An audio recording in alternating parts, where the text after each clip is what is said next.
Welcome to Life with Strings Attached. I'm your host, Jamie Gale. On this episode of Life with Strings Attached, we sit down with Luthier Mario Beauregard, an innovative guitar maker whose journey is defined by a lifetime of travel, music, and craftsmanship. Mario shows how his early life experience shaped his path, the importance of finding balance as a maker, and the emotional depth behind each instrument he builds. We talk about the realities of the guitar business, the power of mentorship, and why simplicity in design can speak louder than decoration. From the groundbreaking Facet guitar to his commitment to supporting young builders, Mario's story is a reminder that great guitars and great lives are built with intention, creativity, and heart. It was a pleasure to have Mario Beauregard on the show. I hope that you enjoyed as much as I did. Thanks for being on Life with Strings Attached. Welcome to the show. Thank you. Yeah. How are things there in Quebec? Well, finally we're getting nice weather because we had a lot of rain this spring, but yeah, it's nice. Okay. Very good. Summer started. Yeah. Well, that's nice to hear. I'm currently in Italy, but we're headed back to north of Ottawa in just a little while, another week or so. So, yeah, honestly, it's starting to get unbearably hot here, which is why we spend the summers back in Canada. So, yeah, I can imagine. yeah. It's nice, but we live on a lake in Canada. When it gets too hot, you just go under the water, come back up, and everything is fine again. Reset. Yeah, of course. Yeah. We're northern type, so Yes. I mean, when I was studying in Roberto Vin, Arizona, years and years ago. Yeah. At the end, I had a hard time bearing that heat. Mm-hmm. In Arizona. I mean, it gets hot. When the day I left, I think it was 100 and they measure in Fahrenheit over there. Fahrenheit, yeah. Yeah, and it was 113, I think, something like that. It was crazy hot, and I just I'm a northern guy. Yeah, I'm with you. The same sort of thing. Everything's dead in the desert. There's very little life down there. I'm not sure that we're supposed to be. Well, we're definitely not supposed to be there, but we find our way. But I have many friends who love it, who really say that the desert is their favorite place in the world, to go out to the desert and disappear out there. And I spent some winters in the south of Spain, which is very similar to that area of the U.S. Yeah. And it's all rocks and dust, very little greenery. And I mean, we're by the seaside, and I was enjoying myself, and I do like it down there. But we took this one trip up to France and Belgium, and we drove out of the south of Spain. And as I got into more greenery, as I headed up towards the mountains and towards France, my body started to relax, and I didn't realize it was compressed. It was the greenery and the water again. My body's like, oh, I didn't know I was missing it. Like when you're driving on the highway and you go under a bridge and you didn't realize you were squinting until you relax. That's how my whole body felt. I know. It just don't get me wrong. I mean, I do feel there's something magical about the desert. I love going. I've actually I even crossed Death Valley on the bike. That was quite the experience. But to visit and have spend a short amount of time is one thing, but to live there every day, just I mean, I was there for 6 months, and it was like, oh, at the end, I was very happy to come back. Yeah. It's kind of weird you say about the body reacting. I had that experience, very very strong experience in Japan. We just came back from Japan. And I was with my daughter and my friend Martin Tremblay, another luthier. We were in Tokyo for quite a few days, and then we decided to go outside. There's a small town about an hour away. So we took the train and we went out just to get out of Tokyo. And as soon as we got off the train, I mean, all three of us were just like, whew, everything just went down. And that's when you realize, whoa, the intensity and the energy in Tokyo is so high. And then when you Yeah. get to a very, very peaceful place, it was very zen. I mean, physically felt it. Yeah. All of a sudden everything came down, and I even commented on it, and yeah, it's quite Hmm. the difference. I know. Yeah. Yeah. I've really had to condition myself to get used to these really intense environments. Because I would, in my early days going to a NAM show, I'd go there by myself as a retailer.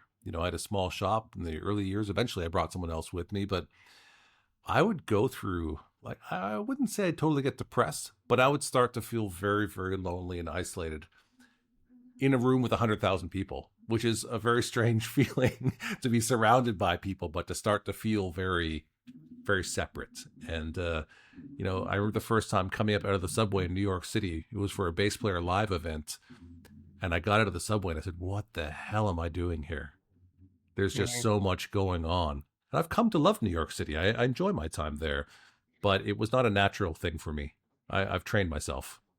I like both. I mean, I like both extremes, I like the energy, and I live in the on the countryside, so Hmm. but it's all in balance. It's like everything else, right? In life, it's you just gotta find balance of it. Yeah. Yeah. The contrast is good. And so, but like yourself, I've chosen now to live. I mean, I grew up in the city. I didn't grow up in the countryside, but now I live mostly in rural areas, and I go work in the in the busy cities of the world, In the and I jungle. do enjoy them both. Also, yeah, yeah, exactly. So, I mean, how was that's that's your time outside of the show, but you went to Japan primarily for the Osaka Sound Yeah, Messe, did you not? yeah. Yeah, and you've gone to that show a lot. How was it for you this year? This year was probably the best one of all. I went five times, Mm-hmm. Mm-hmm. and this one was probably the best one. Yeah, it was And what really. made it best? I think the way we we felt more as a group. We felt more organized this year. Mm-hmm. Mm-hmm. And we had I think we had a pretty cool booth too, and Mm-hmm. yeah, and there was more attendees, more people, Mm-hmm. and the traffic was really good. And I think next door was it's kind of the Universal show or something like that, the World uh, Expo or something like that, sci-fi. Okay. So I think there was a little bit of that spilling, like it Okay. kind of People coming over. some of those people came over. I think Yeah. Okay. that might be it. Mm-hmm. Mm-hmm. Last year when we got there to set up for the Osaka show, Comic Con was on. They didn't overlap, but they were there for the few days beforehand, the weekend beforehand, and yeah, that was fascinating. I don't know if you saw any of that, but you see all these people dressed up in these outfits, posing in front of cameras in the buildings, and like Yeah. live cartoon characters. It's the manga stuff. Yeah, Fascinating. well, my daughter, my oldest, she creates costume, but it's more like fursuit they call it or something like that. It's a Mm-hmm. little strange to me. I think I'm too old for that stuff. But I mean, she's very successful at it. I mean, it's Mm-hmm. big. It's a big thing. It And they have is. all these congress everywhere, and it's like it's huge. Mm-hmm. So, Mm-hmm. but it's not my thing. Yeah, well, I think each of our generations defines themselves a little bit differently through those things. So, fair enough.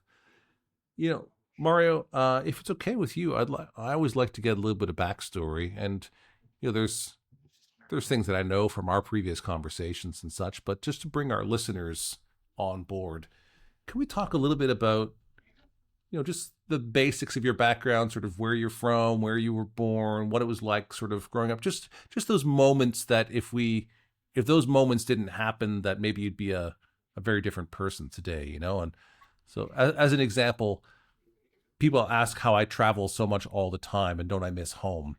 But I moved 20 times by the time I was 20 years old.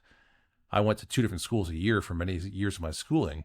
And so I don't have a sense of home as other people do. Home for me is my family, my wife, and my kids and such. And so and I traveled with them.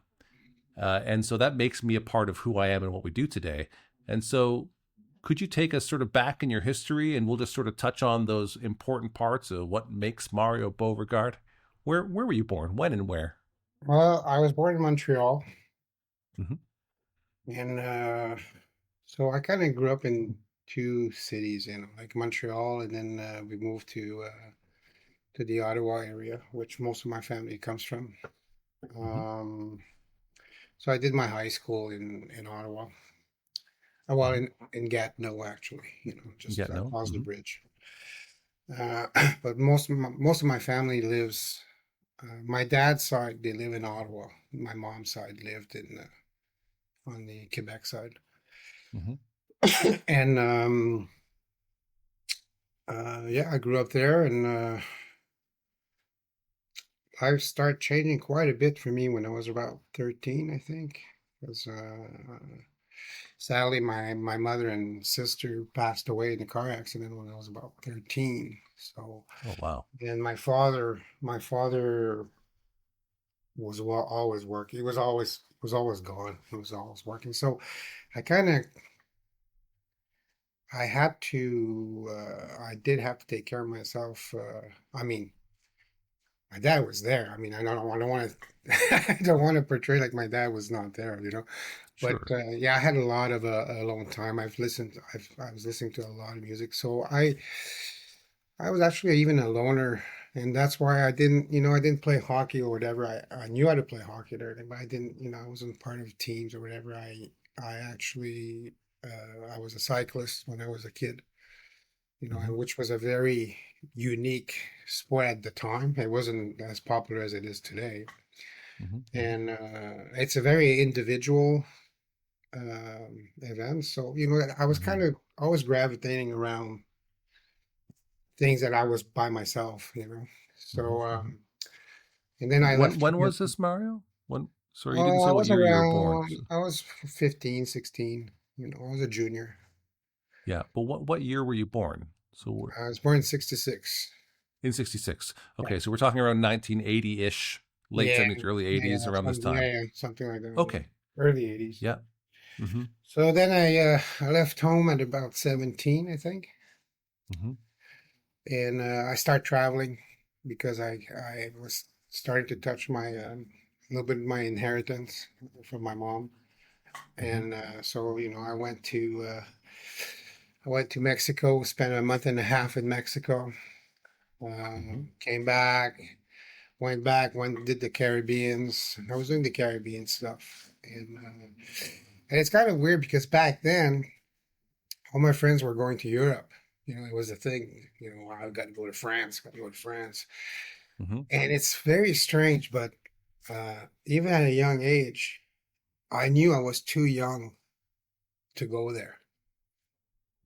I don't know if that makes any sense, but Okay. something told me I would not appreciate. So I went with my age. I did the young continent, like Hmm. I Hmm. did the States and Mexico. Well, Mexico is not a young continent, but I mean a young country. But you know what I mean. It was Yeah. more of a kind of well, the Caribbeans and everything. It's more Yeah. Yeah. We still do call it the New World and the Old World, yeah, even yeah. though, So of course, they both have and old then histories. But yeah. yeah, and at 19, I have my motorcycles because I've been riding motorcycle all my life. So I crossed the continent. I crossed Canada, Hmm. then went down California, and then we did all Mexico, all the way to the Yucatan, and then came back. It took about 10 months to do that. Hmm. Hmm. So yeah, that was quite the trip. And then I moved to during the trip, I met somebody in Alberta, and then after I came back, I was just turning in circle. I did one session in college and everything, and I didn't, I was just turning around and turning in circles. And, I was playing and trying to learn to play. I was a bass player. Hmm. So then I moved to Alberta, and I went to the Royal Conservatory of Music over there. Where were you in Alberta? I was in, the first one I was in Medicine Hat, and then I went to Edmonton. Okay. And then I went to Vancouver to UBC. So, Mm-hmm. Mm-hmm. um, and I spent almost 10 years in Vancouver, Mm-hmm. and I then came back to Quebec. Okay. Okay. So And you that's how were, I started. I've always had the taste for traveling and discovering, and so I've been all over Canada, I've been all over the States, went down mm-hmm. South America, Europe. I mean, I've done Europe many times, so um, we both of us know basically the same people in Europe, especially in Yeah. Yeah. France. Yeah. They leave. So yeah, and went to Asia. So and continue to, you know, but it's Mm-hmm. before it was a plan, to travel as much as I could. Mm-hmm. I don't Mm-hmm. know if it's last year. My health wasn't great, and I just turned 59. Coming back from Japan this time around, I thought it was pretty tough. Mm. I'm kind of, and I know I'm still young, but the energy is not the same. You It's not know, the same. it's not the Yeah. same. Yeah. No. So No. I hear you you. gotta manage it. You gotta manage it. And sometimes, we think we're still 30, we're 25. Yeah. And then your body says, you're not, buddy. Yeah. So, I yeah. hear you. I sit differently now. I stretch now. I didn't used to have to stretch. My body just worked, but now I have to make my body work. Yeah. Yeah. You know. When you wake up in the morning and you're a little wrecked up. It's like, what the hell's that? Yeah. Yeah. Takes a So couple of minutes to your body to get going. Well, okay. So, yeah. So, yeah, yeah. it's just managing. And if you want to be there for the long run, we gotta Take care of yourself. take care of ourselves. Yeah, for sure. Yeah. Yeah. Yeah. All right. So you spent 10 years in Vancouver. What were you doing while you were there on the West Coast? Vancouver, I actually I was working at Tomney Music for a few Oh, years. okay. But I Hmm. did a lot of construction in Okay. Vancouver, and at one point, paying my studies, I went up past Prince George, and I was clearing. You know, Hmm. I went for Trees. tree planting that my body just couldn't do it. I just no, man. And Yeah. 'cause, you always bend over, and Yeah. Yeah. and I'm not a small guy, so it Yeah. wasn't for me. And then so I ended up going from planting trees to clearing for the big machinery. Yeah. So it's Yeah. quite good, It the sounds extremes. like really simple, mundane work, tree planting. Oh, tree planting. It's like little gardens. No, no, no. It's really hard. It No, no, no. it breaks most people. Many people think, oh, I can do it, and they come Yeah, home a wreck, like, and they give yeah. up. And some people are machines. I have a Yeah. friend of mine. He was a machine. I mean, he was amazing, and some others just can't do it, and I was one of them. Yeah. So and then from Vancouver, and I took care of I had a 28 unit building that I Hmm. was taking care for a Chinese owner that wasn't. Okay. Like as So a superintendent, or like. yeah, well, kind of. Yeah, I was taking care of the rents and taking Hmm. care of the maintenance of the property and Yeah. all the unit renovations and everything. And I was also Okay. working in construction Hmm. for a while, and I actually Jean Larrivée had his paint shop in North Van back then, Hmm. and Hmm. I was working with a Czechoslovakian guy that was a luthier at the time, and that's how I got my introduction to luthier. We're talking about Oh. 90, 91, 92. Hmm. And we got to actually we were drywalling the finishing area Hmm. and I think at the time, I'm not sure. I think at the time it was, but I didn't know back then who she was. I think Shelley Park was one of the painters at the time, Mm-hmm. but that I'm not too sure Right. because you know. But So you're doing contract work inside the Laravel factory in the finish room, yeah, that's how I actually got. that's some of your I, first contact. yeah, and Jean Agvé would actually when I started building my first instruments, he Mm-hmm. was very good friend with the Czechoslovakian guy who I was working with, Mm-hmm. and who actually was my first teacher, Yeah. and his name was Robert de Crivouille, Mm-hmm. and I think he doesn't bill anymore. He just records. He's a studio musician now, I think. Yeah. He goes under the name Robbie D, I believe. Okay. So Mm-hmm. Mm-hmm. anyway, we started out that way, and Jean Larrivée would actually be on the floor, and Mm-hmm.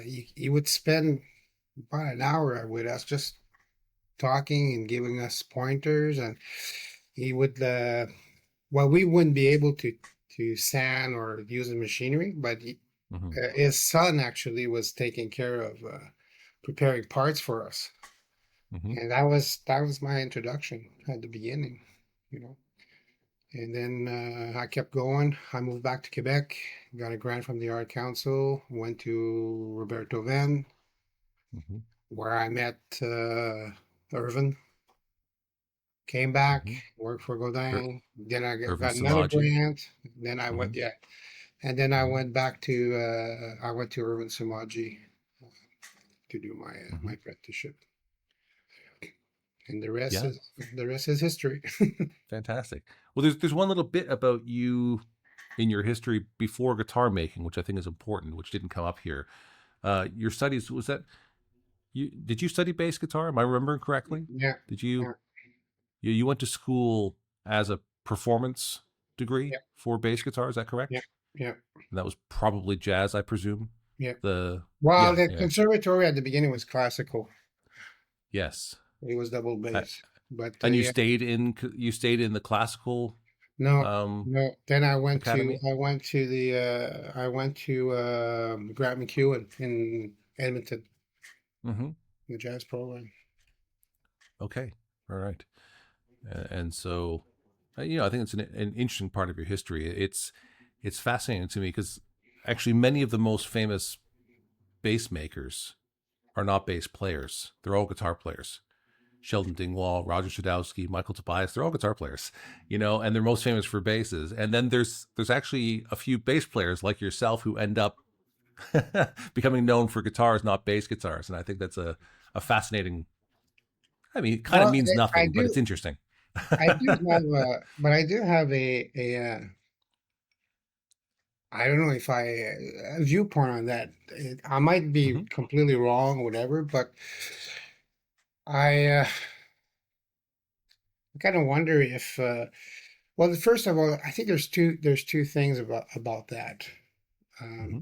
Is first, being a bass player, what do? You listen to the others, because you Hmm. have uh, a supporting Yeah. If you're a position good that bass player, you know. you do. So Yeah. and so you hear, and for me, the guitar spectrum was very, very Hmm. clear. Hmm.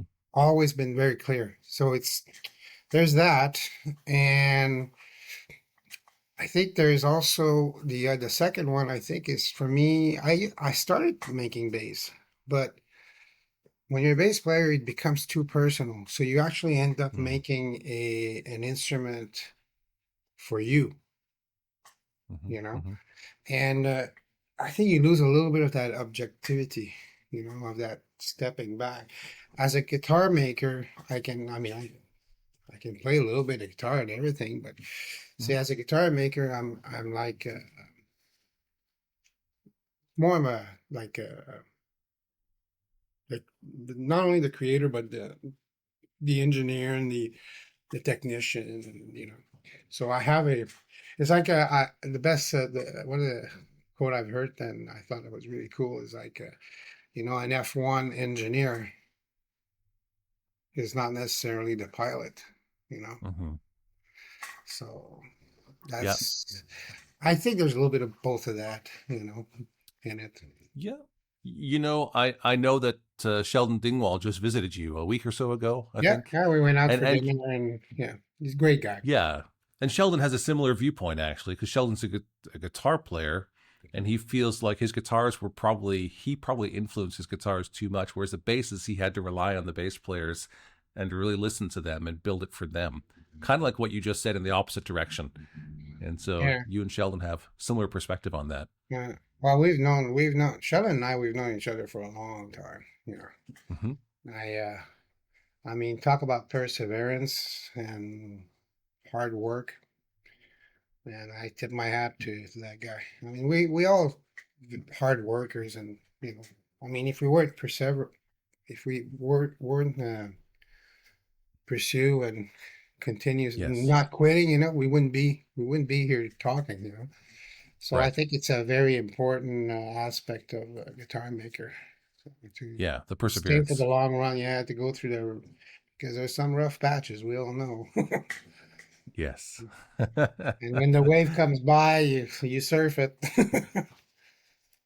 So Yes.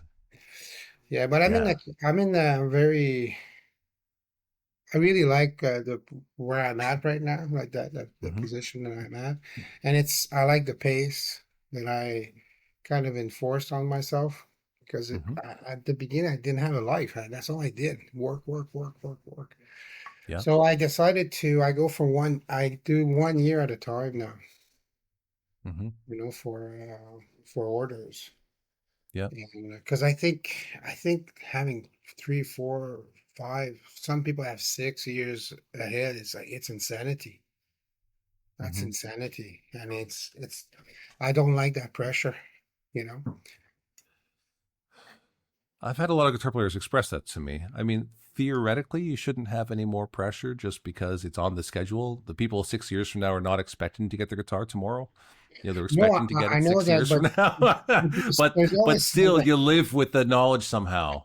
Yeah, but it's always something, Yeah. and not only that. I mean, it's like you're blocking in the next 5, 4, 5 years of your life. Boom, Hmm. like if something happens, then you're kind of screwed, and you can turn on a dime when you only have 1 year at a time. And we always end up being late. I don't know anybody that's never been late.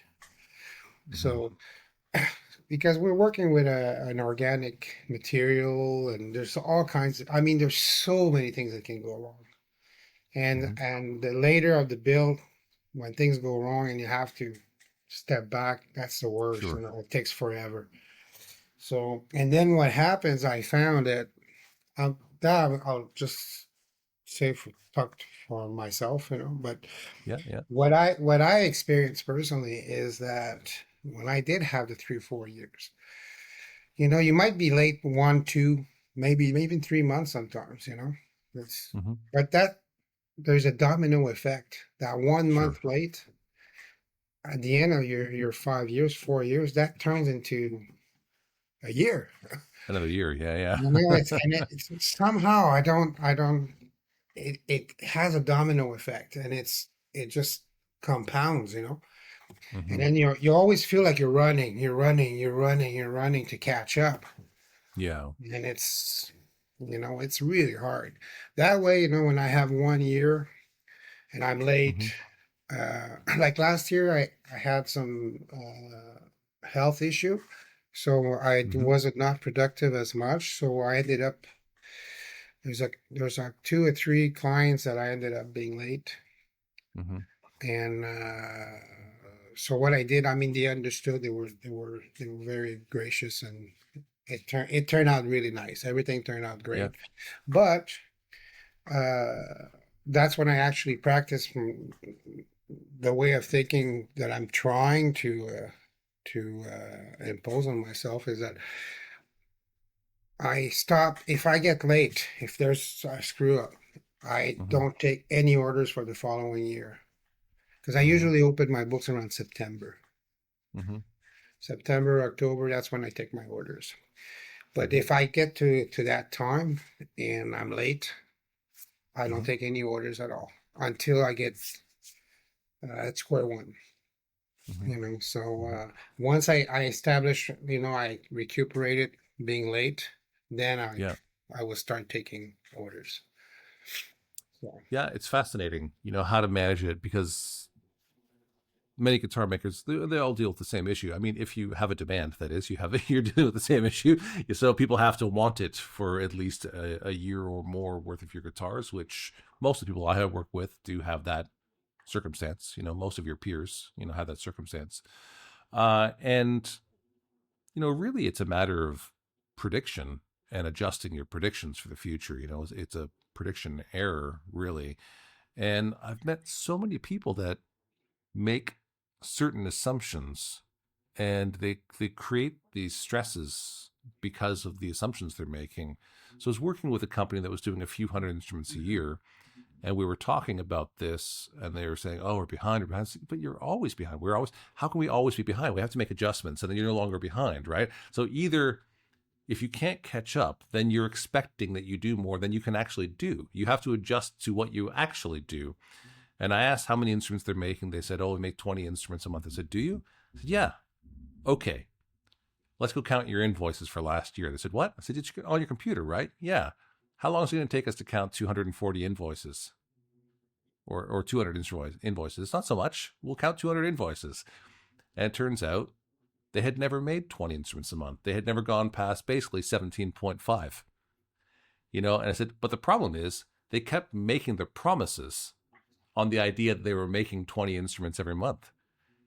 And so every month they were off by 2.5 guitars, and that compounds really fast. Like you said, you're off by a couple of weeks or a couple of months, but you do that over 4 years or 5 years, and you're behind a year all of a sudden, or a year and a half, and it's taking the time to assess and adjust where you are and understand that and be honest about, okay, I don't make a guitar as fast as I think I make a guitar, yeah, but can be a real challenge. there's another issue too that you know we have to account for is that Hmm. it's we're not making doors and windows here. You know, like it's a Hmm. very emotional thing.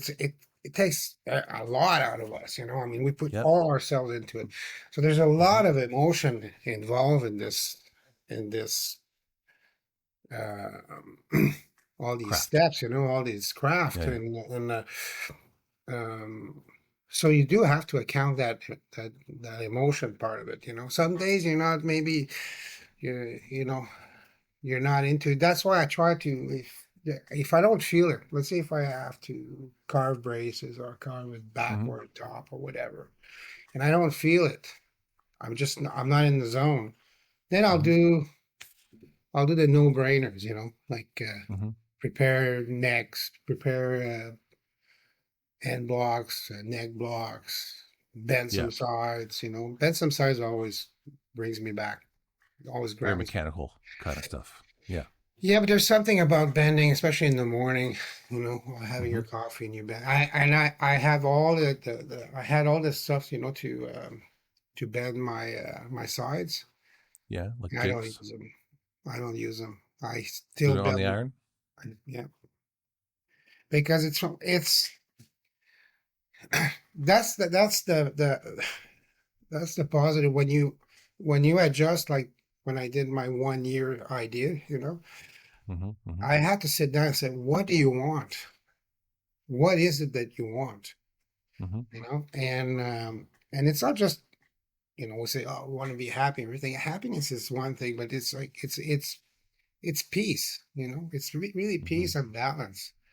And that's what I want. And the thing is, and since I started doing that, I see it in my work. I started enjoying my work again. And I got the fire back in me, you know, because it was Hmm. becoming just a weight, you know, and now it's like, and I build a little less instruments a year, but I think right now I'm probably building the best guitars of all my career right now Hmm. because I'm very, very focused and everything is done in a relaxed way. Hmm. So Hmm. I don't run after a delivery date anymore. That's the one thing. And I mean, you know, to each we all have our own way of dealing with stress and pressure. Yep. For me, that's how I had to deal with it because Mm-hmm. you Mm-hmm. can't continue on fumes like that like forever, you know. And Yeah. yeah, no, I'm really enjoying it. And the thing too, the kids too, you know, the younger builders, you see them coming up and going, oh, man. I mean, technically, you know, like the Mm-hmm. craftsmanship. Yeah. Some of them, you know, it takes years and years to be constant and consistent and you know, have your sound signature. You know, Mm-hmm. Mm-hmm. that takes you know to eliminate or diminish as much as possible the ballpark thing. You know, Mm-hmm. Mm-hmm. like the let's hope this one sounds good. So you Yeah. tend to, Yeah. you know, you try to narrow it, and but that takes years. But when Mm-hmm. you see the young builders and the craftsmanship, that's why I always tell them now you got the craftsmanship down. Well, concentrate Mm-hmm. on you know creating your sound and developing and understanding. You know, Mm-hmm. and Mm-hmm. I mean the ones that are going to do that, they're going to be monsters. Yeah. You know, and it's great to see it. And that part brought the fire back in me. Cedar Creek Custom Case Shop is your premier fretted instrument custom case maker, and we invite you to create a musical instrument case unlike any other, one that's unique to you.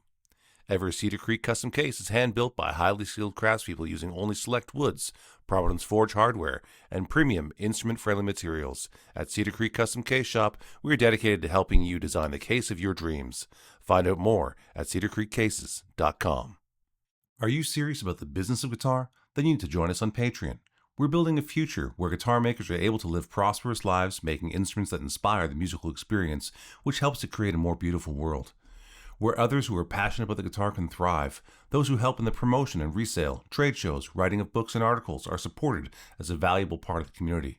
A community where we explore with curiosity and encourage those around us in their endeavors. With a community effort, we can accomplish far more than we can individually. So let's be serious about your guitar business and join us on Patreon. That's patreon.com/Jamie Gale Music. We are better together, so let's do this together. I love where we've been, and I'm excited about where we're going. This space is normally reserved for brands who make stories like this possible, like the Dario and the Cedar Creek Custom Case Shop. If your company belongs in this conversation, let's talk. We partner with brands who value craft, culture, and the quiet power of a well-placed idea. You Mm-hmm. know, because their excitement and you know that wonder they have, you know, Mm-hmm. is very contagious. You know, if you Yes. if you've went if you've lived it before, Mm-hmm. you know, so then it was very contagious, and I got it. I kind of got it back, and Yeah. so now I say to myself, you know, and I say for the younger guys as a joke, I said I haven't said my last word yet. Well, that's good to hear. Yeah. So, yeah, I teach in a number of guitar making schools around the world every year. And I love exactly what you're talking about. It's that excitement, it's that fire, it's the possibilities. Because they don't know exactly what they're going to do yet. So there's all of this incredible tangential energy about I could do this, I could do this, I could go over here, I could do this thing, and that's exciting. It's super exciting to be around that and I think of it as an honor to be able to encourage them and help them a little bit along the way, you know, share some stories, advice, Well, whatever it happens to be. I always try to do that, you know. And the Yeah. thing is going to be, we're going into a very interesting time because, you know, the pool of makers is growing so Hmm. much. I mean, there are dime a dozen now, you know, and on the market, you know, it's not the same market as like 20 years ago. Hmm. You know, I How mean, so? we were a handful. We weren't as many as we are today, Hmm. you know. And so I think what that does is it's a good thing because then it pushes people to be creative. Hmm. You got to push the boundary, and then the one you're gonna have some that are gonna go overboard, and some that you know when you find the right balance, it's just you know it's I think it's in good hands, and we're Hmm. going to see. We're definitely going through an explosion of young builders. That's for sure. There's a lot of them. I know because I see a difference at trade shows. Hmm. How we're approached. Hmm. You know, now it's like I remember years and years ago, somebody would approach. Oh, I'm starting my first guitar or second guitar. And go, oh, really? Wow, that's cool because it was rare. Hmm. Now Hmm. it's like every second or third person. Yeah, I bought my guy I bought a bunch of stuff from Stu Mac or whatever, and I'm building Yeah. my first guitar or my second. And you didn't see that before. Now you see it a lot. Hmm. Hmm. And retired guys. See a lot of retirement uh, people that get into that passion. Yeah, I see a lot of people who use it as a second or third career. In fact, the school in Belgium, in Poors, Belgium, that we go to every year, is primarily adults who are. It's a second or third career, and I think it's government funded. Like I think it's people who are out of work, they're or retired, or whatever it is, and the government funds another education for a new type of career. That's Uh, nice. and and so it tends to be, yeah, people who've already had a career in something else. And usually I find it's people who are saying, I'm not chasing the money. I want to do something I care about. I want to do something I feel good about. I want to do something that I can see as valuable. And it maybe not that they necessarily did something unvaluable before, but there's something about the care of crafting something and the idea that you're going to make something that someone else is hopefully going to really love and they're going to cherish. It's not disposable. A well-made guitar is not viewed as a disposable item that you don't care about. I mean, there's a It's lot of cherished. things It's too. potentially it's a family heirloom that's passed from generation to generation for centuries if it's done right. Yeah, Yeah. but it's very gratifying, to finish an Hmm. instrument when I mean, there's the level of excitement when you put your string. I still get that excitement, when I put strings on the get to finished guitar, Hmm. and you know, the, the thrill of seeing the. I always observe the client, Hmm. when I have a chance to be in their presence, and Yeah.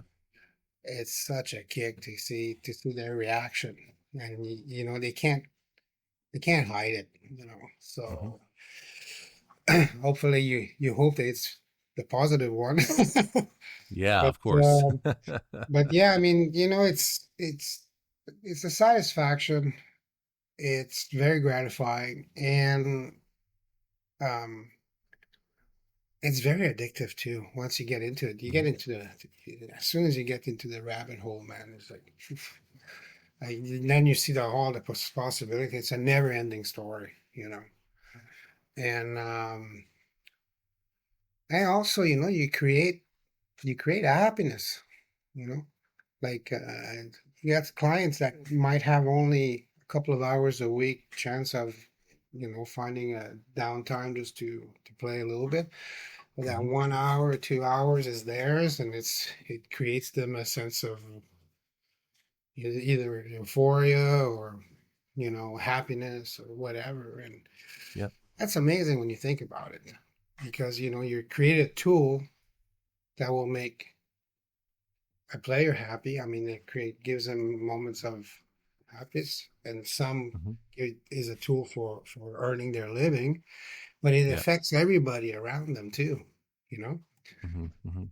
family members or whatever, hearing their dad or their brothers or sisters or whatever, like play, and Yeah. there's a moment shared, and you actually created the tool that allows that moment to be shared. You know what I mean? It's I I mean, we do know can what you go mean. on Yeah. and on and on and on about the impact that it has. So, and I do Yeah. think about these things, and that's why it. I try not to forget about these things because Hmm. um, that's why it's my responsibility to create the instrument to the best of my ability. I'm Hmm. not cutting any corners or whatever. It's not about the Hmm. money. It's Hmm. not about, you know. So that's where the passion comes in. Yeah. Well, well done. Or let's talk about this, how people learn for a second, because we kind of stopped your story that you went to Roberto Van, you met Ervin, but you're part of kind of the old world way of learning because you were an apprentice under Ervin Somogyi, who was the master in this scenario.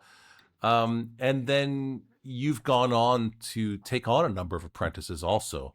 There's a number of guitar makers out there in the world who are very well regarded world class guitar makers themselves who studied under you.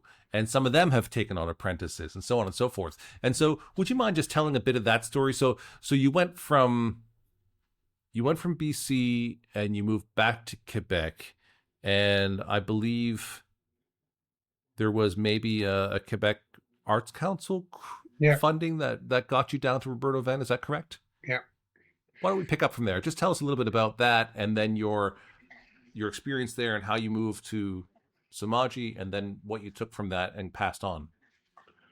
yeah. I mean, I when I moved back to Quebec, uh, I was at the time I was with my kid's mother, Mm-hmm. and so we put together a request for the art council in Quebec. Mm-hmm. I tried before in Canada in Vancouver, but uh, twice when I was denied, Mm-hmm. and I don't know if it was political or whatever, but anyway. And then on my first try in Quebec, I got it right away, and I got a very hefty grant to go The study. French care more about this. Yeah, I think so. I'm going to tell you right now, the French. Let me interject a small little bit to tell you about this. During the pandemic, we had commitments. We traveled on business, legitimately. I came back into Ontario and they fined us $13,000 and said, "You're not a part of a valid business for traveling back and forth." A few months later, I came back, but we cross over through Quebec, just south of Montreal. And they said, "What do you do?" I said, "We're in the guitar industry." I said, "Arts and culture." Absolutely. Welcome back. So Quebec said arts and culture matters. The Ontario crossing said, "Oh, we don't need that." That's that's a pretty broad brush. However, I know many people in Quebec who have benefited from Arts Council fundings, and they've been able to travel and take their art around the world, and they've been able to do remarkable things from there. Thierry Andre is another one who does really remarkable work that probably is maybe only possible somewhat through Arts Council Yeah, and I such. think he lives on those grants, you know. Yeah, but he does really remarkable stuff that you couldn't just send to guitar stores or something of the sort too, right? And so, anyways, I think that that's something that's very positive about the French Canadian culture is that they invest in the arts, and so you're one of the people who they invested in, and look what's happened. Good Yeah, I job. mean Good on the Quebec Arts Council. well, I think it's understood that arts, no matter what, you know, like dance, theater, literature, Hmm. Luthier, whatever, arts defines a society. You know, that's the heart of the society. That's what defines society. And Well, I you won't get mean, any arguments here, but not every government believes that. yeah, well, conservative government especially. Let's see. The thing Yeah. is, yeah, I mean, the grant. I first got the grant to go to Roberto Van, Yeah. and back in those days, they were decent. You know, you could actually be okay. You know, and not not having to eat craft dinner every day, to survive. I mean, Hmm. it was provided Okay. you a normal study environment, and Hmm. the rent was paid and everything was taken care of. Hmm. Hmm. And then Harper arrived, and he cut in the art councils everywhere. Hmm. Hmm. And because even if it's in Quebec, there's a lot of funds, is comes from the federal. National. Okay. Yeah. So I Hmm. mean, they cut millions of dollars, and so grants were cut in half. Hmm. And that was after, because I got three of them throughout my career. Hmm. Hmm. And today I couldn't get what they gave me, even at today's money, just today's value. Hmm. It's just not possible. The money's not there anymore. So, Yeah. but they're trying to do everything, they don't cut. They just cut down the funds, but they don't cut the programs. So, Hmm. Hmm. but anyway, yeah. So I did my Roberto van, met Ervin over there, Hmm. and I think I posted a picture at one point, and it was a really important picture because it was the when I met Ervin at Roberto van at my bench, Hmm. Hmm. and at the beginning he said he didn't want any apprentice, Hmm. and so after his master class, he walked around, and start talking to people, and he stopped at my bench. We started talking about the guitar I was finishing, and we ended up talking for about half an hour almost, something like that. And then at the Hmm. end, he says, "So give me a call." Hmm. And I went back home, did some work for Godin, and I got another grant, called him up. And that's at the time where Michi was the second one to get accepted by Ervin. Hmm. And so I called Ervin up. He goes, "Hey, I got my grant. I'm ready to go." He says, "Come on down." So I put everything in my pickup truck, and my truck. I had a little SUV back then, and then Hmm. just drove right through the borders in the small town border. And I said, "What are you doing?" So I'm going for an apprenticeship. And I mean, today I don't even think we could do that. But we said, "Okay, have a great one. Okay, ciao." No visa, no nothing. Just Yeah. just put my things in. I Yeah. just told the guy I got a grant from the art council, and I'm going to California, driving all across the country in California. No student visa, nothing. The guy says, "Okay, have a great one. Gonna be a long drive. Have a great one." Yeah. I said, "Okay." This is in the 90s, was it? Yeah, Or yeah, yeah. yeah. Mid Hmm. 90s, yeah. So Hmm. Yeah. today, forget it, man. Right. That would not be possible. So I mean, it's Yeah. different times. So We had a different relationship with the U.S. back then. We didn't have to have passports as Canadians. We could drive across with a driver's with driver's license license, or yeah, yeah, yeah, any photo exactly, ID worked. And yeah, exactly. that But was I did have pre my 9/11. yeah. It was it Yeah. was it was Yeah. it was different. Hmm. So Hmm. yeah, then I went there, and Michi he was already at the shop. I think he's been there for about a month, something like Hmm. that. Hmm. And then he moved to the. I came in. He moved to Taku's shop, Hmm. but that was already discussed and understood. Hmm. Hmm. And then I would actually uh, work on the week with Irvin, and then on the weekends I would drive to Sonoma to work with Michi and Taku. Well, with Taku, and Hmm. that's when Michi and I mean, we became very, very close, very tight, Hmm. and yeah, and Taku also. Taku would teach me how to build arch tops on the Hmm. weekends, Hmm. Hmm. so it was pretty intensive. And then drove back home After 6 months, how long were you there? about over a year, Over a year. yeah, Okay. something like that. Hmm. Hmm. So yeah, it What do you think was the most valuable thing about your apprenticeship with Ervin? What do you think was so important about that for you? Well, I think because we were the first ones, he was also learning to be a teacher. Mm-hmm. I was learning to be I was learning to study, and I was learning the craft, and he was learning Yeah. to teach it. And I could spend times where I had these very unique time where he had this tiny, tiny shop. That's way Mm-hmm. before he bought the house. Mm-hmm. And so he had a tiny shop, and he had a dry room that looked like a closet.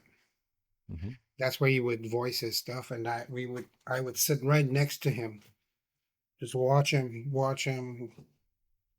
voice tops, Mm-hmm. and then I would spend. We had a system where I would during my day I would take notes, or every couple of days, Mm-hmm. and every couple of days I would take him either for lunch or for dinner, Mm-hmm. and then I would go down my questions, and then we go in details and everything. And then he would actually he was very creative too, in a way that, if there's sometimes there was some subject or culture and questions that he said, well, I have an exercise for you. And then he would Mm-hmm. create an exercise for me to do to really reinforce the information. So yeah, it was pretty cool. Mm-hmm. Mm-hmm. So it was quite the experience. And Taku showed me that good is not good enough. He was a typical Japanese tradesman. He Mm-hmm. was very, and he was of an extreme precision. Mm-hmm. The guy worked. He was like a surgeon. I mean, yeah, he was probably one of the most precise builder I had the chance to encounter. Mm-hmm. He was very unique. So we got discipline. And Michi But had his can own thing, Michi always had his own thing, going. So Mm-hmm. uh, Mm-hmm. you get that right from the beginning. Michi was not thinking like the rest of us. Mm-hmm. He was from another planet. So yeah, so I had the opportunity to hang out in that environment, Yeah. Yeah. which was really cool. Wonderful. And then so you came back to Montreal, or the Montreal-ish sort of area. Is that right? Hmm. Hmm. Yeah. Montreal, And yeah, did you start immediately making your own brand of guitars? pretty much. Yeah. Yeah, And was this the basses or acoustic guitars? What were you doing at this point? acoustic guitars. Acoustic guitars. Yeah. Yeah. And I would sold we my first recognize one. those guitars today? I've seen some of them. No, but would we recognize them as a Beauregard guitar Oh yeah, or? yeah, yeah, yeah. Oh yeah. Mm-hmm. Yeah, with my Mm-hmm. old headstock and everything. Yeah, yeah. You could definitely recognize the old one. Mm-hmm. Mm-hmm. So it Okay. was, I know that I distinct myself right from the beginning, because it was Mm-hmm. important for me to have my signature, my voice. Yeah. So that's why I've never been really into the all the intricate inlays and you know all Mm-hmm. the decorative stuff, Mm-hmm. like the end grafts and the really crazy rosettes. And Mm-hmm. Mm-hmm. I was never into that. I was more into the the efficiency and the simplicity of a piece. That's why I always like German mechanic or German stuff. Because Mm-hmm. it's clean lines and everything is super clean. Even a lot of the Japanese stuff too. That simplicity. Mm-hmm. It's so refined. When that's what I was always trying to aim for, is the refinement Mm-hmm. that I would see in other people's work, you know. Mm-hmm. And it Mm-hmm. doesn't have to be in the guitar world. I mean, it can be in any world. So for me, Yeah. it's louder than anything. And you know, when you get a piece and it has a purity, an incredible Mm-hmm. line, and you go, "Ah, what is that? It's so cool. It looks cool, you know." And it's that to me is really fascinating. You know, it's like Yeah. to the point, but it's such a elegant and cool way. Yeah. Then you say, I want to make cool stuff. Yeah. Yeah. Yeah. I'm with you. You know, I was at a I was at a party out the other day up here in the hills, surrounded by the olive trees, and there's one of these typical big long Tuscan tables with, I don't know, 30 people, 30 40 people at it. And there was a lady across me I'd never met before. Um, and she was fairly old. She had white hair, you know, and she had a Japanese-esque sort of, little collar with the buttons down the front, and it was white, and then another white flowing piece over it, and white earrings, and a white piece in her hair, and she was almost monochromatic, and I told her, I said, your look is just stunning. But there wasn't anything on it that was like outlandish or bright or, hey, look at me. It was all very simplified, and it was just texture and line, nothing else. Balance. It's all about Yeah. balance. Yeah. Yeah, So wonderful. yeah. I'm So with you. yeah, it's And just I'm starting to see that. I'm starting to see it in the guitar makers, that we've had so much decorative arts that actually it's really hard to stand out with decorative arts now.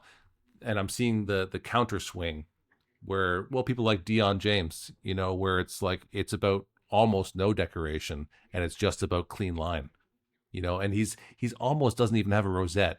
It's not it's actually on the inside of the hole, just a little mhm. bit of black there. And there's no logo on the headstock, there's no inlay. It's just an elongated headstock shape, and it's just line, and today you stand out more by making it less than by doing a whole lot more decoration. I've And some been people who still stand I've out with been an decoration, advocate. but you know what I mean. I've been an advocate of that forever, you know, since the beginning. Yeah, but if everybody's doing it, then it's hard to stand out with it, right? And so there's this swing that moves between how do you how do you succeed at making a noise and drawing attention when you're in a competitive marketplace? So when you go to a guitar show and there's this sea of spruce, everyone's got spruce, everyone's got some tuners, it's all, how do you identify yourself in that Well, so yes, context, right? I'm going to come back to the statement I said to you earlier. You know, I said, you know, I had to stop and ask myself, what do you want? What do I Mm-hmm. want in life? What do I want in my work? Mm-hmm. And I'm fortunate enough that I developed a certain niche and a certain clientele. I don't even have any Mm-hmm. dealers. Mm-hmm. The only dealer I have is in Japan, and it's for the language barrier. Mm-hmm. You know, so um, but I'm content to where I brought my work and myself and my life to where you know, and coming out of a health issue too, it puts a lot of things in perspective, you know. Mm-hmm. And see, to me, it's not about being loud in a room or you know, look at me or whatever. And it's like I I want to cater to the discerning clientele, you know. Mm-hmm. For me, the mass, I mean, to be a part of the mass and, you know, being, you know, think big, you know, like go big, you know. It's, you know, I'd rather have recognition for my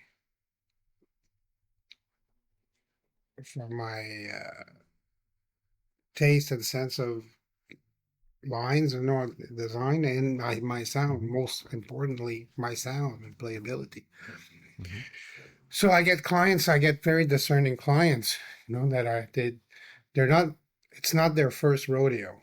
You know, Hmm. I mean, they've had many incredible instruments in their hands, so they're very. Most of my clients are very educated. I mean, in terms of instruments, Hmm. knowledge Hmm. and experience, you know. And I really like that because it first of all it challenges me, and I don't know it creates a very comfortable environment for myself. Hmm. So Hmm. yeah, it's I think it's all about what do you want, Sure. and then So you how just did you push. Go ahead, sorry. how how did you determine that? So we're sort of jumping in and out of your story here as far as the timeline is concerned. And so you come back, you come to Montreal. You say the first guitars are recognizable as a Beauregard guitar. You also said early on you talked to up and coming guitar makers, and you say focus on developing your own voice, your own sound. I don't remember which word you used specifically, but to develop your sound, your voice. And so when And did be your consistent. voice develop, and what are you shooting for? What is your voice? Well, that's internal, you know. Like the thing is, we all hear different, you know. Like we Hmm. all see a color differently. We all, So um, at the beginning, the first couple of years, I mean, I remember um, you want to please, you know. You want to establish yourself, so you get into it in a little bit of aggressive way, and you want to please the clientele, the mass, and you don't know or you don't see exactly who's your clientele yet because you don't have that Hmm. experience, right? Right. So, and then I realized that I I was getting lost chasing. I didn't know what I was chasing, Hmm. you know. And I've always been everything I've done, you know. I've always been uh, in a simple approach, you Hmm. know. And I always followed what pleases me, you know. And then there was a period of time where I don't know if I was listening to that. You know, I was trying things to see, you know, because you need to eat, you know, you need to survive. Hmm. Hmm. So, and then after a while, when things start rolling, I became more and more confident, you know, in my choices and in my Hmm. taste. And then I think it's just a natural development that happened. And that's why I say, you know, like, if you have a belief, try it. You know, see, experiment. Hmm. You know, and do it one step at a time. Don't change the whole thing at once. You know, so you know exactly what's going on. Hmm. So yeah, just it's part of the experience. You know, it's part of the years and years of building. It's Hmm. build your confidence, build your knowledge, and trust yourself. Hmm. Hmm. I think that changing little bits at a time is important. I often see particularly young guitar makers, sometimes older, but particularly young guitar makers, like going from this wood to that wood to this wood to that wood and this size to that size. And it's like, I don't know how you can refine and how you can make improvements if you went from making this selection of wood in a triple O to this selection in a parlor to this selection in a dreadnought. And if you don't ever do something that's almost the same twice, how can you make necessary improvements? It's a lot of Exactly. variation. Yeah. Yeah. I've been doing this for over 30 years, and my main guitars are flat tops are SJs and OMs. Hmm. Once in a while, I masked. And it's funny. It's the Japanese that asked me that. I masked to build a dreadnought, Hmm. and so dreadnought usually more like for bluegrass guys or whatever. Pickers Hmm. also. So it's a different approach, than Hmm. finger style SJ or OM. Hmm. Hmm. Um, And arch tops, well, I, I build mainly 16-inch. I've done a few 17, but I think it's coming back. 17 is coming back. But Mm-hmm. I've been building 16, quite a few 15s too. It went from the big arch top to the working musician, the traveling musician Yep. wants something compact. So I think Mm-hmm. that's why Mm-hmm. it became very popular. But see, I never really, and I've been developing the facet for the last 15 years, Mm-hmm. so, and it's always just a little change on the tongue. Mm-hmm. Mm-hmm. And that's the only way you can figure out what's going on. Yeah.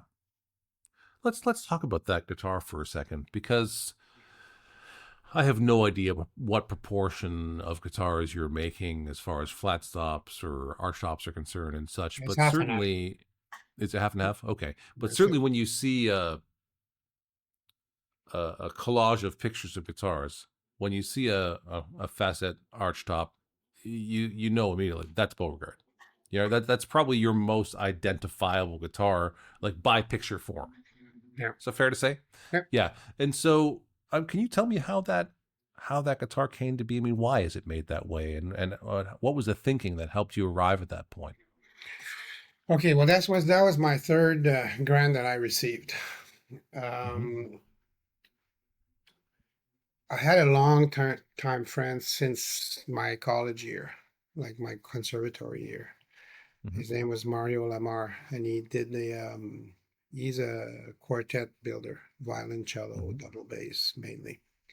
Mm-hmm. Mm-hmm. He does a lot of double bass actually, and he's developed a facet approach on these instruments. They're not as extreme; they're a little more subtle, but he was crazy, what he was doing, and he's one of the most creative person I know that's in my surrounding. He's like my Mm-hmm. big brother. He's like we're very, very, very close. So at one point, he showed me. He says, "You got to come and see this," and he made a violin uh, with the facet The approach. facet. Mm-hmm. So I looked at it and I had to sit down. I had to sit my ass down because it Mm-hmm. is.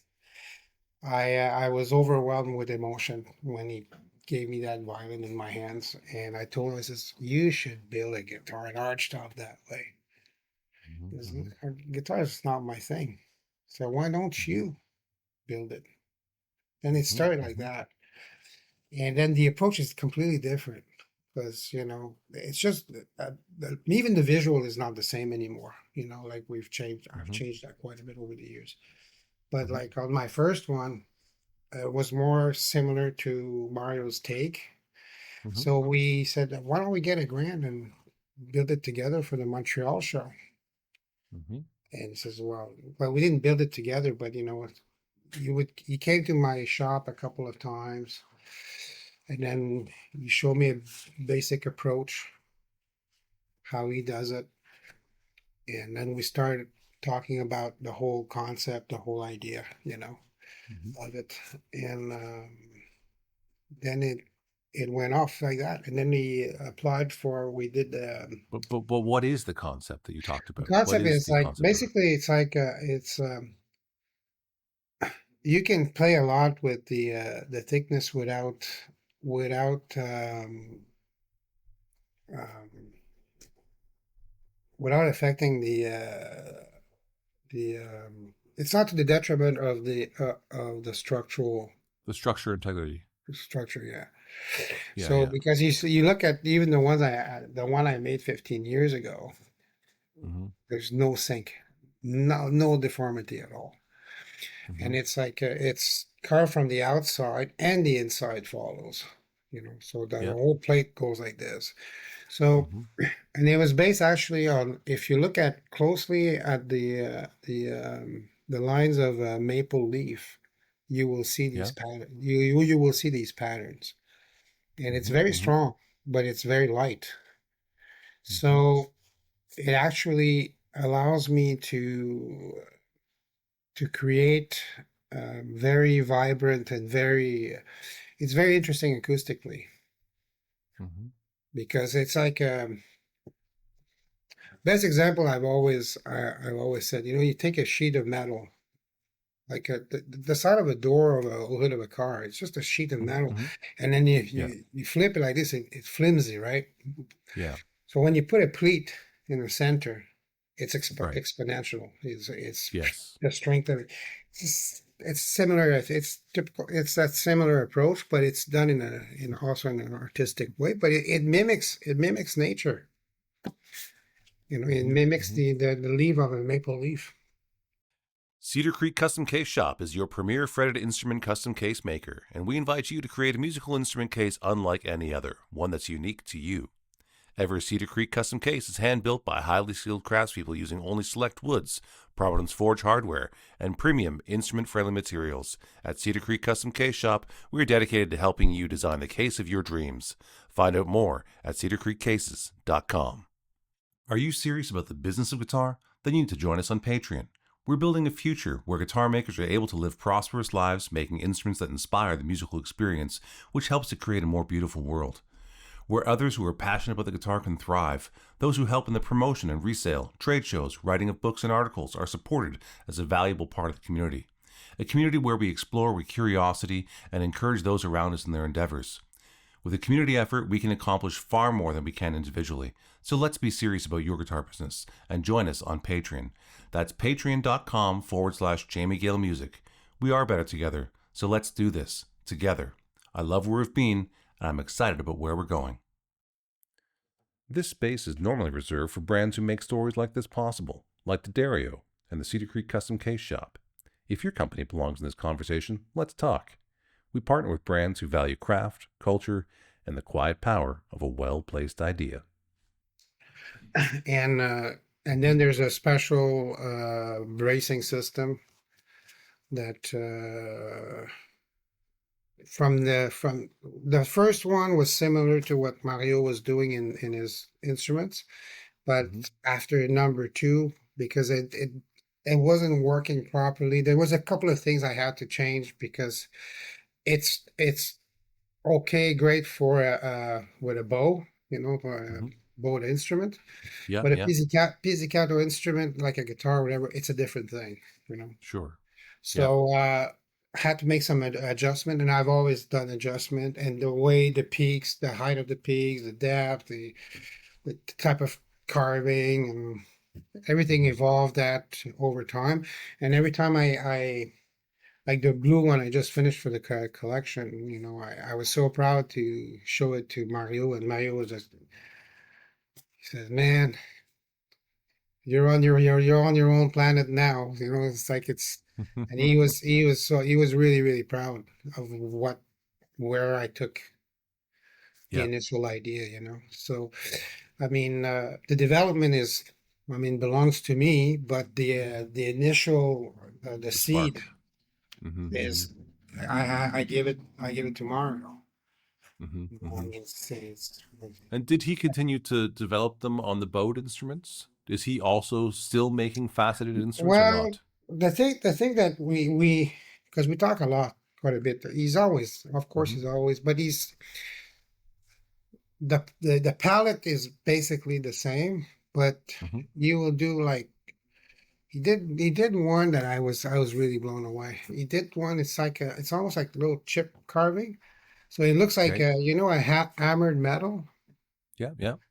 but he has those patterns going with his facets, in the same Mm-hmm. Mm-hmm. direction. And in the center, he did these. It looks really wild, but it's out there. But Yeah, yeah. it looks wild. I mean, just sitting on the bench, it looks like it's alive. It looks like it's some kind of a creature. That's Mm-hmm. that's how amazingly organic it looks.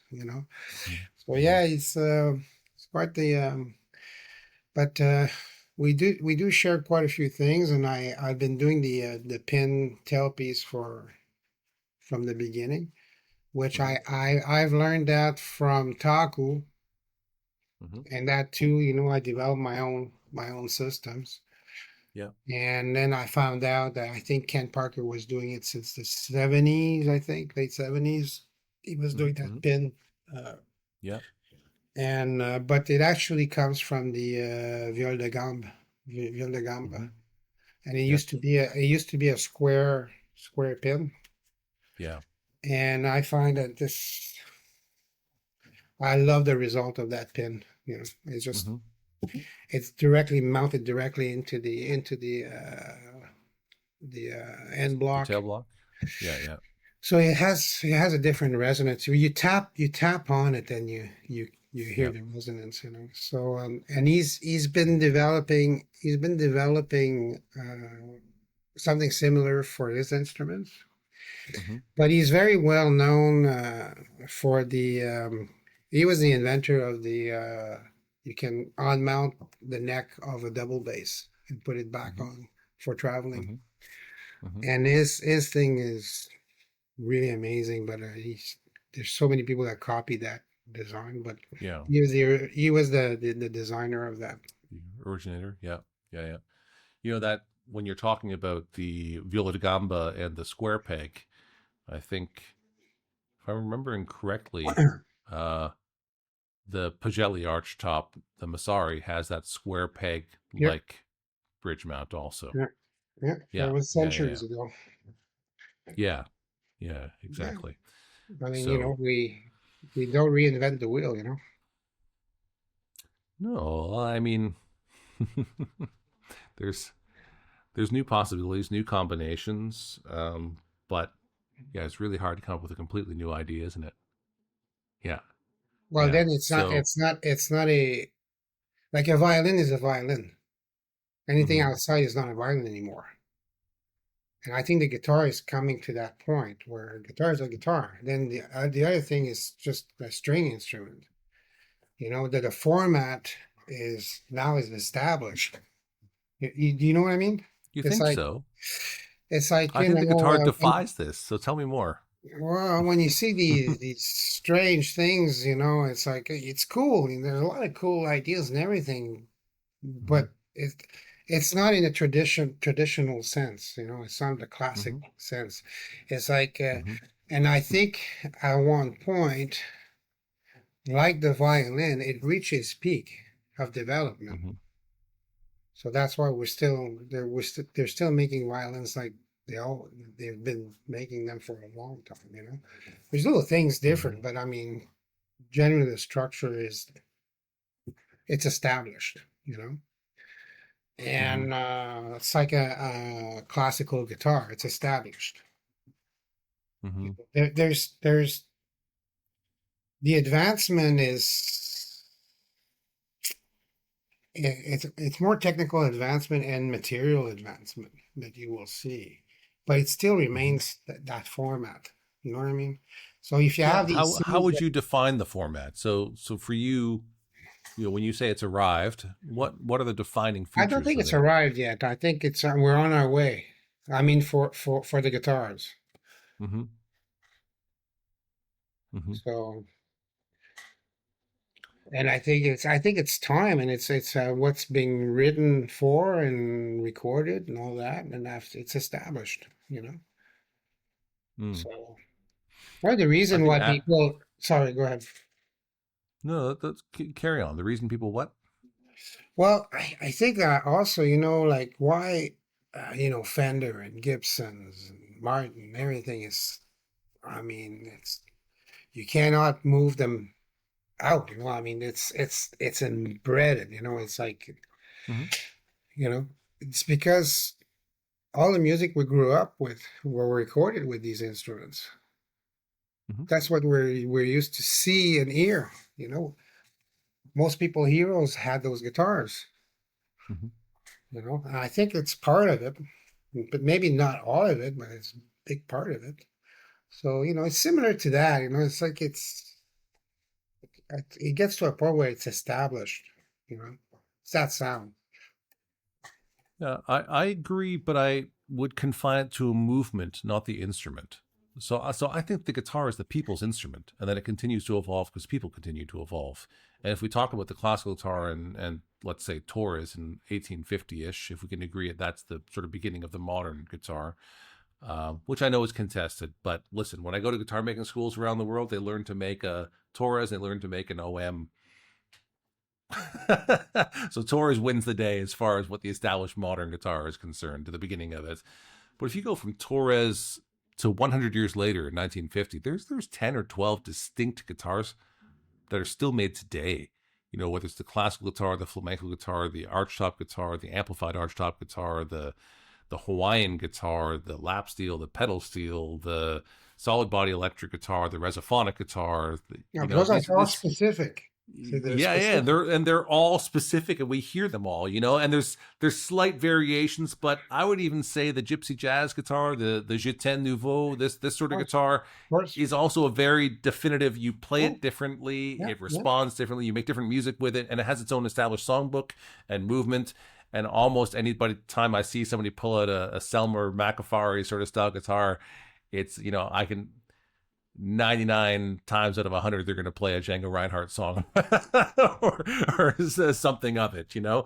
And so the each one of those guitars has associated music that was made on it, and that establishes a songbook, establishes a culture, establishes a style of dress, you know, what you wear when you go to it, the types of environments you listen to it in, whether you listen to it in a theater or a club or a stadium, so on and so forth. You know, the way you dance or don't dance when you play it, all of those things are established around a culture of each one of those movements. And it didn't stop in 1950.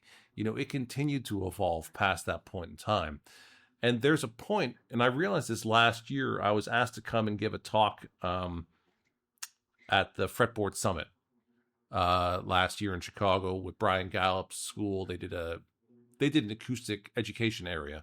And so they asked me to come and give a talk on the unwritten future guitar, which I normally intertwine with different types of musical guitars, like what you just talked about. However, since it was the acoustic cafe, I thought, oh, I should really keep all of my references to acoustic instruments. And when I did that, Mario, I realized you cannot bring us to the guitar that you make today without including the electric guitar. Because the modern fingerstyle guitar is absolutely a combination of a Martin and a Stratocaster. Like there's a virtuosity to playing, an expectation of fidelity. All those top players that we're talking about, you know, the people like the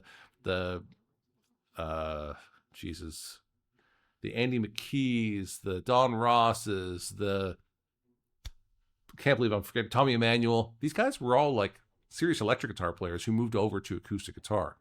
And we had expectations. We had expectations of fidelity and playability. They all play with their actions so ridiculously low, you know, that you can't untangle the amplification of guitar and how it came back to acoustic guitar in the way they're playing it today. And so they've influenced each other. They're intertwined. And so as a result, the guitar just continues to evolve. But every time it evolves substantially, there's a new inspiration. It makes musicians play it in a different way, and there's a new songbook developed and a new culture around it, and that continues to happen. And right now, a lot of those guitars that you mentioned, the Fenders, the Gibsons, and such, and I think we're going to continue to play them. We're going to continue to listen to that music. Of course. Don't get me wrong, but right now their sales are really suffering. They're way down. But No, companies I understand like Dingwall and Strandberg can't keep up to demand, because I people are understand making a that. different kind of music on that, and they're playing a bass in a completely different way than people play a jazz bass or a P bass, But and they're playing guitar completely differently than they play a Stratocaster or a Telecaster. but here's the thing. What we're talking about mainly. When I say, you know, it's an established canvas, you know. It's Yeah, the more. I'm form. talking more about the acoustic instruments, you know, even Mm-hmm. like the archtop, you know. Mm-hmm. And there's boundaries that you have to respect, you know, so to be called that type of instrument. You know, you can do whatever you want, you know, but then it's becomes something else, you know. And the thing is, that freedom, the electric world has that freedom. Mm-hmm. You can do anything you want, and it's an electric guitar. Mm-hmm. But that it still remains. The bridge, the pickups, the strings, it still, has those components, Yes. Yeah. and then it's the packaging that just evolves. Mm-hmm. But when I'm talking about, like I mean, like an X brace guitar, a flat top. Well, an X Mm-hmm. brace flat top is an X brace flat top, and there are guys like Kasha and the Steve Klein and these guys that went out of the Mm-hmm. realm, but they were able to make it work. But there's Mm-hmm. only a few of these guys that are able and have the ability to make it work. So but in general, you know, Mm-hmm. uh, there's a frame that is established, Mm-hmm. and the fun part of it is to be creative within that frame. You know, Mm-hmm. and when you get out of that, like when you do like a Fred Carlson, let's say, these are creation. Mm-hmm. You know, they're almost like a new instrument. It still has the whole appeal of a guitar with all the strings and everything, but you know what I mean? It's just like it's just trying to be creative within that frame, and Yes. and I mean, nothing stops anybody to create outside the frame. You can be totally outside the frame, but it Mm-hmm. becomes Mm-hmm. something else. Mm-hmm. Mm-hmm. And not either one is not more or less than the other. That's not what I'm saying. I'm just saying Mm-hmm. that as soon as you get out of that framework, it Yeah. becomes something else. Yes. So Yeah. And all those examples I gave are when it became something else. yeah, It's, and the funny thing is, much of that, not all of it, but much of it was just us trying to get an acoustic guitar louder. Like almost every one of those iterations were trying to deal with a volume issue so that you could play along with a trumpet or a drum set or something of the sort. But they were so substantially different. The solution of the resophonic guitar was a louder guitar, but it was also played very differently and sounded very differently and responded very differently. And so it made new inspiration, but it did not replace the guitars they were trying to just make louder. yeah, and And the musician adapted to that instrument, and it became something else. that's That's right. that's what I mean. It just Yeah. became something else, a different style, like the gypsy guitar became something else. Yeah. I know Claudio made this kind of Picasso kind of looking gypsy guitar at one point. Yeah. It was brilliant, beautiful guitar. Mhm. Stylistically, man, Yeah. really cool. But I'd be curious to see the traditionalists, the guy that plays gypsy, Hmm. their take on it. Hmm. I'd be very curious, either good or bad. I don't know, but I'd be curious. Yeah. But see, the thing is that's why I'm saying being creative. He was able to be creative, but he still remained in the frame. You look at Hmm. it, and it still has You that. understood. Yeah. Yeah, Yeah. that it looks like a gypsy guitar. It's built like a Yeah. gypsy guitar, Yeah. He even but he named it was that way. creative That within guitar was that frame. called the Jetan Nouveau. It was the new Gypsy, Yeah, the that was new a very Jetan. Yeah. that was a Yeah. gorgeous guitar. It was a beautiful guitar. But you Yeah. know what I mean? I used it as an example for, being creative within the form within it. But, Yeah. we still recognize it was a Gitan guitar. That's right. That's So right. I mean, we can go on and on and on for, there's so much Yeah. philosophy around that, but that's the Yeah. fun part, to each Well, our own creativity. let's get back to the apprentice part for a second. Not you being the apprentice, but you then taking on apprentices, because not everyone takes on apprentices, but you Yeah. have. Yeah. And there's some very world class guitar makers that apprentice with you. And so, do you mind sharing just a little bit about that and why Sure. did you decide to take on apprentices? Some people do it once and say, "Oh my God, I'm never doing that again." But you've had many apprentices. How many apprentices? Do you know the number? Yeah, I had, well, two. two full-time here at my shop that lasted like Martin was here over 2 years. Mm-hmm. Kay was here over a year and a half, I think, if I remember. Mm-hmm. Not too sure. Can't remember. Mm-hmm. And Doncho was part of Doncho Ivanov. He was part of. He was a student when I was teaching at college, Cégep. Okay. Mm-hmm. And I saw right away that he was above everything. He was very unique. He's a rocker. And Yeah. yeah, so we kind of continue, you know. Um, Mm-hmm. Mm-hmm. Michel is more of a he was here this weekend. I mixed a color for him. Mm-hmm. Guitar is going to be delivered in Japan, and he sprayed the color I mixed for him at my shop. Turned Mm-hmm. out really nice. The guitar turned out really That's Michel nice. Pellerin. Michel Bellerin, yeah. Just for people listening, Yeah, okay. Well, Michel yeah. Pellerin, it's more of a we have a intellectual exchange for over Mm-hmm. many years, and he told me Mm-hmm. that my guitars, the early ones anyway, really influenced him. Mm-hmm. So yeah, we became friends, and we've traveled a lot together. So I give him cues, bunch of stuff like Mm-hmm. over time, and the thing with Michel, he takes it, he knows how to dose everything, and Mm-hmm. he gets it. He gets it, and Mm-hmm. next thing you know, like he shows me something. Wow, he's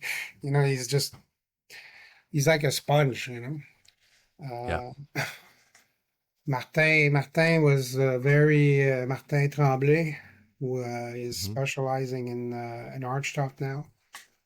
Mm-hmm. Mm-hmm. But he's very well known for his manouche also. Mm-hmm. Uh, Martin's probably one of the hardest worker I've seen. I had the pleasure to work with, Mm-hmm. um, and he's a great player. He's a really good Mm-hmm. player. So, Kei, it started with Kei. Kei was my first apprentice, Keisuke Nishi in Japan. Mm-hmm. And he was working with my ex-roommate at Roberto Venn. He's Kelly Butler. Mm-hmm. He's from Nashville, but he was working in Boston for a company called, shit, I don't remember the name. Anyway, there was these brothers that had a very big company, a toy company, I think.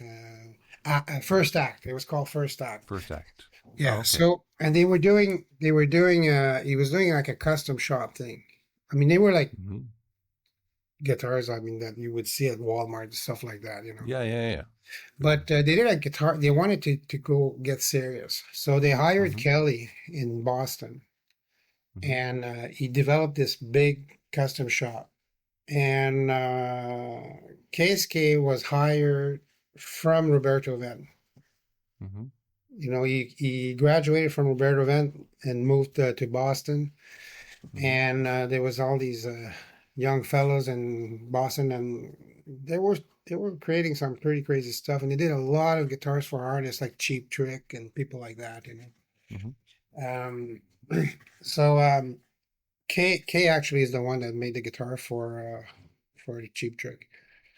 Mm-hmm. So anyway, Kelly hired me to as a consultant. I went a couple of times down to Boston, and Mm-hmm. when I was at the shop, at the new custom shop, they had everything Mm-hmm. brand new, like state of the art. It was a nice shop.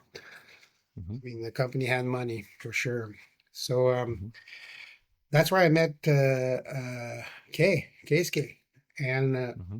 he would follow me everywhere. I would turn around and there was Kay. He was like, he, like, and then he always asked me, can I come and study with you? Can I come and study with you?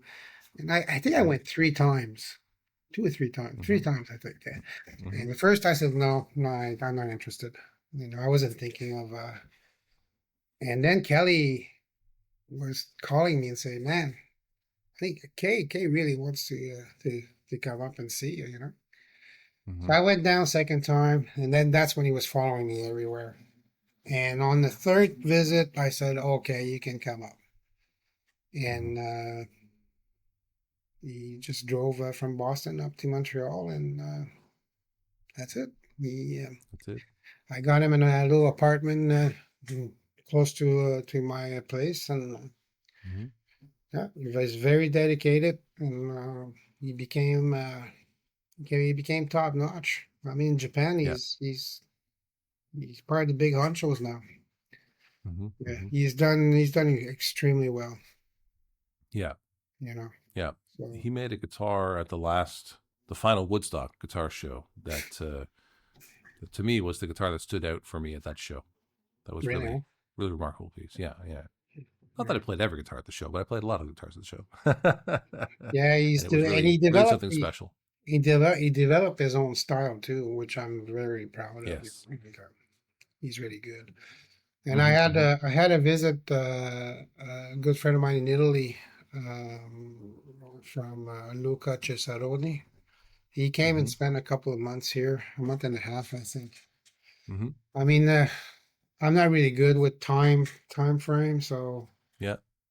I say it's a month, 2 months. It might be three. I don't know. I think it was two. Right. Well, I think it was two. Anyway, he came Mm-hmm. to the time to build an arch top. Mm-hmm. He Mm-hmm. wanted to learn how to build an arch top, and that's what he did. Mm-hmm. And Mm-hmm. then when I go to Italy, I always hang out with him, and Mm-hmm. he's a guy in Italy that takes care of all my arch tops and flat Okay. tops. Where's he located? He's in it's in Genzano. It's not Genzano. It's that's in Spain. It's okay. Just approximate area, close to which Yeah, of the it's big about cities an hour from Rome. from Rome. Gerano? No, Gerano. Jeez, I can't believe I'm having a brain fart. Sorry. That's all right. No, no worries. It's Yeah. where they do these big flower festival in the street, Mm-hmm. and either Genzano or Gerano. Mm-hmm. Genzano. Okay. But down Anyway, close to Rome. yeah. So Got that, it. yeah. Right. So yeah, we Wonderful. get to hang out, and I got to ride the. Rented. He has a Harley, and we're both Mm-hmm. Harley aficionado. So like I rented a Harley, and we rode Tuscany twice, Yeah. and it was fun. And being with a local, being with a guy from there, it's Yeah. makes a difference. Yeah. Yeah. You don't see a lot of Harleys here, but Yeah. I saw one yesterday. But you it's must it's be unusual to fluent in see. Italian now by now. Absolutely not. No. But I can order food Okay. and I say please and thank you, excuse me, all the necessary things, whether my water has gas or not, Yeah. all those things. I can say many Yeah. languages. A glass of wine. Yes, yes, I'm very good at Bicchiere, ordering glasses of wine. bicchiere di rosso, or something like that. Yeah, that's a glass of wine. Yeah, Yeah. yeah, yeah. Bicchiere di I can rosso. also order by the half liter or by the bottle. Yeah, Yeah. yeah. You got it. There you go. Well, it's a great country. I mean, it's especially when you ride in the countryside, and it's Yes. yeah, Yeah. Tuscany is really amazing. Yeah, I had someone who's an avid cyclist come here recently and told me it was some of the best riding he's ever had in his life. He stayed a week with us here and Really, huh? just rode, yeah, the hills all over. Yeah. Yeah. I'm So too old. I'm too old for that. I think he's I think he's older than you are. I'm not, I'm not in I shape can to say do that. that. Do you know Ola Strandberg? Do you know Ola Strandberg? The Strandberg guitars, the ergonomic pedal Yeah. guitars. Yeah, yeah. Ola's an avid cyclist, and he was here for about 8 days, and just rode the hills. And but he does it everywhere. Even when he goes to Korea or California, he rents a bike or flies with his bike, and he's just lives on that bike half the time. Yeah. That's cool. Well, when you're really into it, you're into it.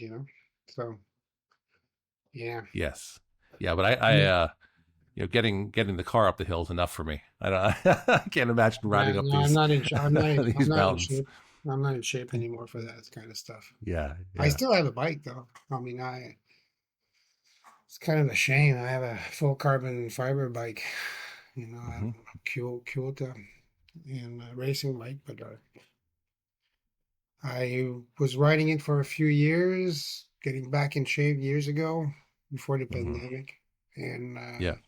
I kind of hurt myself. I pushed a little too hard at one point, Hmm. and didn't get back to it.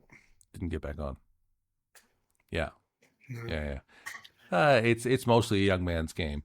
I had one friend in high school, and he was really into cycling, and but now actually his son was on the Canadian national team at the Olympics this last really. year, and so but he's not on the Canadian national team. His son is on the Canadian national team. Yeah.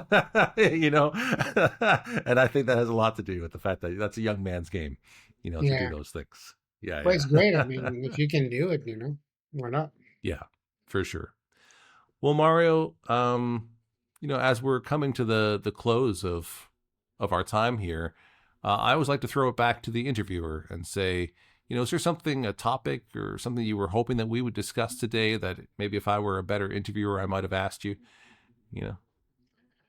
Well, first, I hope it was entertaining. I hope I tried to answer your question to my best ability. You've been great.